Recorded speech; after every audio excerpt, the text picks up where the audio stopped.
एक मिनट, एक मिनट। आदर के साथ मंच पर आमंत्रित कर रही हूँ उस शख्सियत को जिन्होंने लोक साहित्य के क्षेत्र में अपना बहुत बड़ा योगदान दिया है। वो पद्मश्री से सम्मानित हुई हैं। इसके अलावा बहुत लंबी श्रृंखला है उनके सम्मानों की, मैं नहीं कहूँगी। उन्होंने उत्तराखंड के जो हमारा लोक संगीत है उसके राग रागने पर काम किया है। हमारे जो संस्कार गीत है मांगलों पर आपकी पुस्तक आई है। तो आदर के साथ आज की हमारी विशिष्ट अतिथि पद्मश्री से सम्मानित डॉक्टर माधुरी वटवाल जी, जिन्होंने संगीत शिक्षिका के रूप में नेशनल से अपनी ये यात्रा शुरू की और आकाशवाणी नजरुआबाद से संगीत निर्देशिका के रूप में आप सेवानिवृत्त हुए। तो आपका स्वागत, और जो हमारे श्रोता दर्शक बाद में जुड़े और मैं नाम नहीं ले पाई उनका भी मैं अभिनंदन करती हूँ। आदर के साथ डॉक्टर माधुरी वटवाल।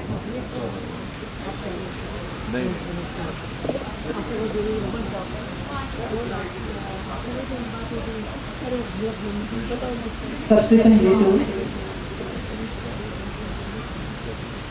जो जैसा देना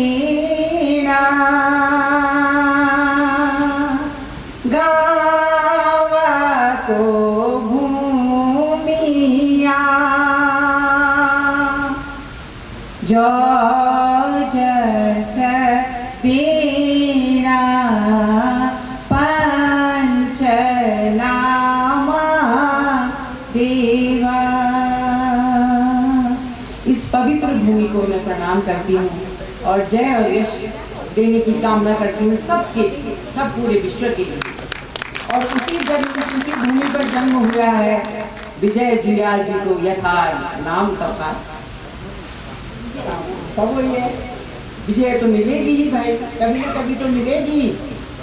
तो इसलिए कभी भी हारना नहीं चाहिए जो उन्होंने किया, चाहे कितनी विपत्तियां आ जाए, है ना।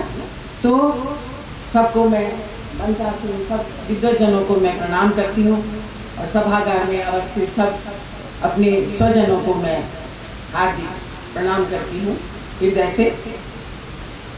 और यहाँ पर सबने इतना सारा तो बोल दिया है, बहुत कुछ बोल दिया है। अब बोलने के लिए कुछ भी नहीं है मेरे पास, मैं केवल श्रोता ही थी, क्योंकि श्रोता होना भी बहुत जरूरी है। और सिर्फ इतना बोलना चाहूंगी कि प्रकृति की गोद में ऐसी सुंदर देवभूमि में हम लोगों ने जन्म लिया है, तो सीखता भी प्रकृति से ही है। ईश्वर इंसान जो है प्रकृति से सीखता है, सीखने वाले, बिना सीखने वाला नहीं। जो सीखना चाहता है उसी प्रकृति से सीखता है, दृढ़ संकल्पित भी और भागने वाला भी उसी से सीखता है भाई। अब वो क्या चुनता है वो उसकी मर्जी। और नकारात्मक को भी सकारात्मक रूप में जब हम लेते हैं तो हमें विजय अवश्य मिलती है। और विजय जुयाल जी, तो गंगा जी ढोल बाजी खाई। आज गंगा माता गंगा का इतना सुंदर दिन है आज, है ना, गंगा दशहरा का दिन। तो गंगा जी ढोल बाजी खाई, गंगा जी ढोल बाजी खाई, गंगा जी पाड़ों पखाड़ों फाड़ी, गंगा जी हरिद्वार आई, गंगा जी यानी माता रानी, गंगा जी हरिद्वार आई। वो तो गंगा से ही तो सीखा है, चाहे कितनी भी कठिनाइयां हो, चलो अपने रास्ते पे, कोई दिखने की जरूरत नहीं है। और वही काम उन्होंने करके दिखाया, आज यहाँ तक पहुंचे। और उनका जो है ये गुणगान जब आपने लिखा इसमें, तो मैं सोचती हूँ कि स्कूलों में जब बच्चे पढ़ेंगे ना इसको, तो उनको अकल आएगी थोड़ा कि हमको सब कुछ मिलते हुए भी हमारे पास कुछ नहीं, हम कुछ नहीं कर सकते। तो इसलिए वो भी मेहनत करना सीखेंगे। और ऐसे भी उनको बार बार आएगा। बहुत सारे बच्चे, अगर उसमें से 30% भी बच्चे के दिमाग में आ गई ना ये बात कि चाहे कितनी कठिनाइयाँ हो, देखो इतनी परेशानी में भी उन्होंने इतना काम किया, तो वो जरूर उसको अपनाएंगे। ये मैं मानती हूँ इस चीज़ को।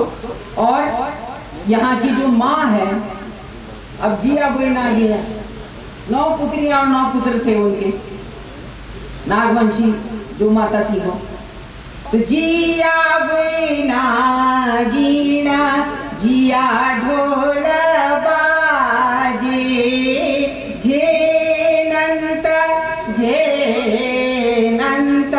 जिया ढोल बाजे, गुरु के गदास को जिया ढोल बाजे, कुल को खांदी जिया ढोल बाजे, दो कुल को नांदी जिया ढोल बाजे, नागोते उड़ांदी जिया ढोल बाजे, भूकोते जी मांदी जिया ढोल बाजे। तो ये हमारी लोक परंपरा है। और लोक परंपराएं जो है हमारी लोकगीतों में जितनी सटीक और जितनी सत्य रूप में उजागर हुई हैं, कहीं नहीं होती। जो बुरा भी था तो वो भी हुआ उसमें उजागर, और अच्छा भी था वो भी हुआ। और नागिन जिया वो जो हमारी माँ, जो पौराणिक हमारे पूर्वज थे, उन्होंने उनके जब ऐसे थे कि एक समय खाती थी और 2 समय नहाती थी, भूखों को जिमाती थी और नागों को उठाती थी, है ना। तो ये सब कुछ था उनका, ये हमारी संस्कृति है। तो जो संस्कृति का खेवनहार होगा तो वो ऐसा ही होगा। और बहुत बहुत बधाई, बहुत बहुत धन्यवाद। और मैं कह रही हूँ कि आज से शुरू कर दिया है, और भी सब ढूंढिए, और भी बहुत सारे ऐसे होंगे जीवंत लोग जो पीछे रह करके चुपचाप से अपना काम करते रहते हैं, और उनको सामने लाना बहुत ज़रूरी है। तो ऐसे सामने मुझे भी कोई लाया था, तो मैं उसको भी बहुत बहुत उसके चरणों की वंदना करती हूँ मैं। तो ऐसा होता है। मैं जब वो आंदोलन जब हुआ था तो मैं नजियाबाद में थी तब।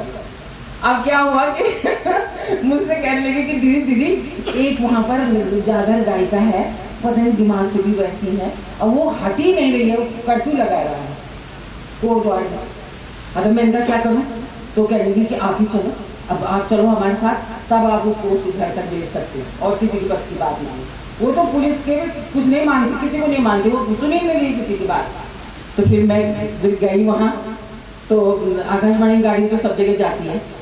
और फिर क्या होता था कि वहाँ से हम लोग उनके घर से फिर ये बातें करवाते थे, क्योंकि वहाँ कर्फ्यू लगा हुआ था। वहाँ से जो आर्मी से वो होके आए, छुट्टी पर आए होंगे, तो वहीं से वापस हो गए, वो घर भी नहीं जा पाए। तो उनकी हम वहाँ से वहाँ तक बात करवाते थे, वहाँ के घर में। तो रात भर हम लोग भी वहाँ इसमें स्टेशन पे रहते थे, खाना भी घर से बना के ले जाना, उनको देना, सब कुछ ऐसे। तो तब मैं फिर वहाँ कोटद्वार गई, तो वो गा रही थी वहाँ पर, अपना लोकगीत गा रही थी, वो गाने में लगी हुई थी। तो मैंने उससे बोला, मैंने कहा आप जो है क्या गाना चाहिए? अरे जागर लगाना छौबल में, और मेरी माँ ने कहूँ तिला बैठा जाओ, सारा दुनिया तो बंद हुई, तो तू भी कहूँ तिला बैठा जाओ। कर्फ्यू बल बाग लगी ऊँचे बल वो तर दिखना को बल में सब बुना सिंबल की कर्फ्यू लगी ऊँची, कर्फ्यू लगी ऊँची की क्या बोलता वो बाग तक दिखना को बल में कर्फ्यू कर बाग नहीं कर बाग लगी ऊँचे बल। अच्छा मैं मार वे कर्फ्यू तो मैं तुमका दिखाई दूँ, तुम घर चलो बैठ, तीन दिया से बोलो मैं हाँ मैं दिया क्यों? अच्छा मैं तो चलो घर, और तो वही घर छोड़ बनाऊँ। तो वही बात जब गाड़ी नहीं चली थे तो कबूड़ी कहाँ चाहिए बाबर में वापिस चल गया। तो इन दिन चाहे मतलब कन दिन, अब वो दिनों में यूँ इतना काम करते। बहुत बहुत धन्यवाद, बहुत बहुत परमात्मा की बात जय और शुभ मस्त जय।